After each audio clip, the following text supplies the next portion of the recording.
Praise the lord. పరిశుద్ధ గ్రంథమైన Bible నుండి ఈరోజు ప్రశ్న. షేతు కుమారుని పేరు ఏమిటి?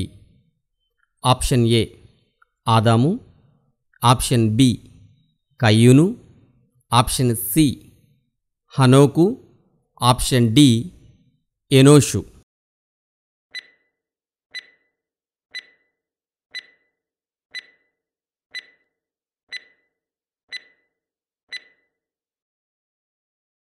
సరియైన జవాబు ఎనోషు.